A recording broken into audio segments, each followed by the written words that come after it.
कोयटा दहशतगर्दी वाक़या पर मंगल को भी मुल्क भर में शोक तारी रहा और बलूचिस्तान में कौमी परचम सरबूर रहा। वकला, सहाफ़ी और सिविल सोसाइटी की तंजीमों ने दहशतगर्दी के ख़िलाफ़ एहतजाजी रैलियाँ निकालीं। वफाकी दारुल-हुकूमत में जारी कौमी असम्बली के इजलास में दहशतगर्दी वाक़या के ख़िलाफ़ मज़म्मती करारदाद में इस बुज़दिलाना हमले के नतीजे में शहीद होने वालों के ख़ानदानों से ताज़ियत और बलूचिस्तान के अवाम, वकला और मीडिया के अरकान से इज़हार यकजहती किया गया और इस अज़्म का इआदा किया गया कि ऐसे वाक़यात हमारे दहशतगर्दी के ख़ात्मे के लिए अज़ाइम को मुतज़लज़ल नहीं कर सकते। अरकान कौमी असम्बली ने कोयटा दहशतगर्दी वाक़या पर बहस के दौरान मुल्क में जंगी हालात के ऐलान और बलूचिस्तान में गवर्नर राज के नफाज, कुल जमाती कॉन्फ्रेंस और पार्लियामेंट का मुश्तरका इजलास बुलाकर दहशतगर्दी जैसे खूनी मसले का हल निकालने की तजवीज़ पेश की। कौमी असम्बली इजलास में वज़ीर-ए-आज़म नवाज शरीफ और वज़ीर दाखिला चौधरी निसार की अदम शिरकत पर भी अरकान ने तनकीद की, जबकि महमूद अचकज़ई ने कोयटा दहशतगर्दी के बाद वज़ीर-ए-आज़म और आर्मी चीफ के अलग अलग बलूचिस्तान के सूबाई दारुल-हुकूमत के दौरों पर सवाल उठाते हुए दहशतगर्दी वाक़यात को एजेंसियों की नाकामी करार दिया। जमात इस्लामी के शेर अकबर ख़ान ने कोयटा साना पर कुल जमाती कॉन्फ्रेंस बुलाने का, जबकि जमीयत उलमाए इस्लाम फ़ी की नईमा कश्वर ने पार्लियामेंट का मुश्तरका इजलास बुलाने का मुतालबा किया, तो JUI के रुकने कौमी असम्बली मौलाना अमीर ज़मान ने कोयटा दहशतगर्दी के वाक़या के बाद बलूचिस्तान में गवर्नर राज ना लगाए जाने और मुल्क में किराए के कातिल इतनी आसानी से दस्तयाब होने पर हैरत का इज़हार करते हुए दहशतगर्दी वाक़या को दहशतगर्दी के ख़िलाफ़ जंग में पाकिस्तान की शमूलियत का शाखसाना करार दिया। पीपल्स पार्टी के पार्लियामेंट्री लीडर नवीद कंवर ने कहा कि अवान में वज़ीर दाखिला की अदम मौजूदगी पर हैरत का इज़हार करते हुए करार दिया कि वज़ीर दाखिला को इस वाक़या के हक़ाइक़ के बारे आज अवान को आगाह करना चाहिए।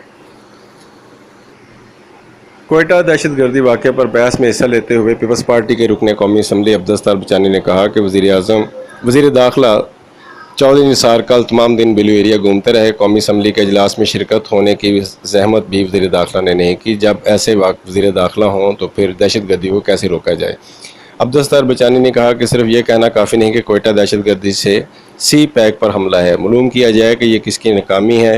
मालूम नहीं मुल्क पर हुकूमत किसकी है। मालूम नहीं वज़ीर दाखिला कहाँ है। सिंध में रेंजर्स मामले पर बयानात देने हों तो चौधरी निसार 6-6 घंटे मीडिया पर सवार हो जाते हैं। एक दिन मरना तो है ही, वज़ीर-ए-आज़म मर्द बनकर जिएँ। रुकने कौमी असम्बली महमूद अचकज़ई ने कहा कि आइंदा पार्लियामेंट में फातह ख़ानी नहीं करूँगा। क्या अवान सिर्फ दुआओं के लिए रह गया है? राह पर इल्ज़ाम लगाने से काम नहीं चलेगा। कोयटा वाक़या इंटेलिजेंस की नाकामी है। मुल्क में हालत जंग डिक्लेयर की जाए। हम किराए के कातिल नहीं। फ़ैसला किया जाए मुल्क में किसी की प्रॉक्सी वार नहीं लड़ी जाएगी। हमें फ़ैसला करना होगा कि किसी की प्रॉक्सी वार नहीं लड़ेंगे। दहशतगर्दी के ख़िलाफ़ बिला इम्तियाज़ कार्रवाई लाजमी है। फ़ौज, अदलिया और हुकूमत को दहशतगर्दी के ख़िलाफ़ तजदीद अहद करना होगा। साना कोयटा इंटेलिजेंस एजेंसियों की नाकामी है। वज़ीर-ए-आज़म पार्लियामेंट का मुश्तरका इजलास क्यों नहीं बुलाते ताकि खारजा और दाखिला पॉलिसियों पर बात हो सके। अवाम की हिमायत के बगैर दहशतगर्दी की जंग जीतना नामुमकिन है। वज़ीर-ए-आज़म सिक्योरिटी और इंटेलिजेंस एजेंसियों के सरबराहान को इस वाक़या की इंक्वायरी का टास्क दें। महमूद अचकज़ई ने कहा कि नताइज ना देने पर इंटेलिजेंस एजेंसियों के मुतल्लिक़ा अफसरान को बरतरफ कर दें। हमारी ब्यूरोक्रेसी रोज़ नई थ्योरियाँ पेश करती है। हमारी इंटेलिजेंस एजेंसियों की नाकामी है। एजेंसियाँ गदले पानी से सुई ढूंढ सकती हैं। तकरीबकार गैर मुल्की एजेंसियों के पेरोल पर हैं। कोयटा हमला पाकिस्तान पर हमला है। पाकिस्तान में किसी मुल्क की प्रॉक्सी वार नहीं लड़ेंगे। कल हमारे वज़ीर-ए-आज़म नवाज शरीफ और आर्मी चीफ राहिल शरीफ अलहदा कोयटा पहुँचे। हम दुनिया को क्या पैगाम देना चाहते हैं? हमारे सारे समाजी दुश्मन अनासर एजेंसियों की पेरोल पे हैं। हमारी एजेंसियां दहशतगर्दों की तलाश में क्यों नाकाम रही हैं? अकरम खान दुरानी ने कहा कि कल वज़ीर-ए-आज़म और आर्मी चीफ दोनों ने कहा कि कोयटा हमला असल में CPAC पर हमला है।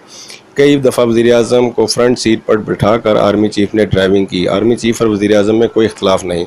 गुज़श्ता रात निजी TV के एक एंकर ने मौलाना फजलुर रहमान को गद्दार करार दिया।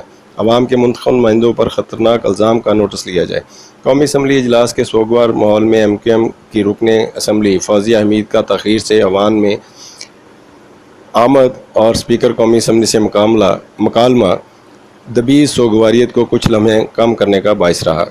रुकने कौमी असम्बली फौजिया हमीद ने अवान में तख़ीर से आने की वजह इनके पार्लियामेंट लाज में चूहों के घुसने को करार दिया, जिस पर स्पीकर कौमी असम्बली एजाज सादक ने अज़राए तफन्नुन सवाल किया कि चूहों ने आपका रास्ता रोक लिया था, जिस पर ख़तून रुकन असम्बली ने कहा कि चूहे चीज़ें बिखेर देते हैं और सुबह उठकर चीज़ें समेटने में बहुत वक्त लग जाता है, जिस पर स्पीकर कौमी असम्बली ने MQM की रुकन को वाक़या बारे डिप्टी स्पीकर कौमी असम्बली को آگاہ کرنے کے لیے کہا۔